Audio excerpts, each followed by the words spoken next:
Πάμε σήμερα να δούμε το στάδιο ωριμότητας του καρπού. Σε ποιο στάδιο δηλαδή θα είναι καλό να ξεκινήσουμε τη συγκομιδή του καρπού για έξτρα παρθένο ελαιόλαδο. Βεβαίως υπάρχουν διάφορα στάδια, μπορεί να ξεκινήσουμε νωρίς με άγουρο καρπό, αγουρέλαιο δηλαδή, και να φτάσουμε μέχρι και την πλήρη ορίμανση. Φέτος, το έχουμε ξαναπεί, λόγω των κλιματικών συνθήκων είναι μια πιο πρώιμη χρονιά σε σχέση πάντα με τις περασμένες. Για πάμε να δούμε, ακολουθήστε με. Αυτός εδώ είναι άγουρος καρπός, δεν έχει οριμάσει στο στάδιο που θέλουμε, θεωρείται άγουρος, οπότε από αυτό τον καρπό παίρνουμε το λεγόμενο αγουρέλαιο.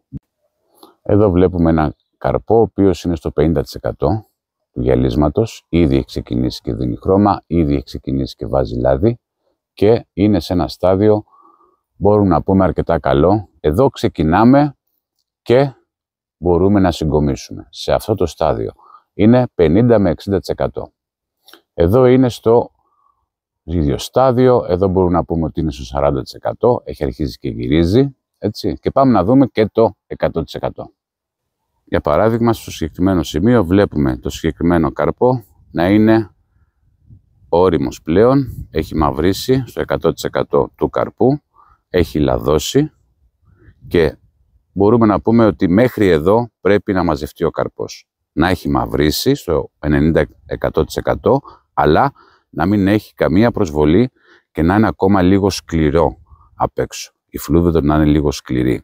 Βέβαια, σε καμία των περιπτώσεων δεν θα είναι στο ίδιο στάδιο όλοι οι καρποί πάνω σε ένα δέντρο.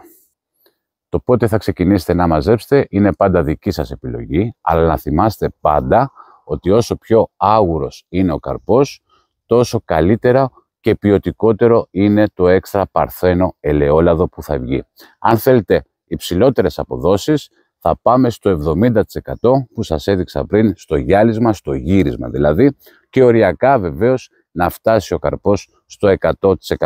Από εκεί και πέρα αρχίζει και μειώνεται η ελαιοπεριεκτικότητα και η απόδοση και εννοείται και η ποιότητα.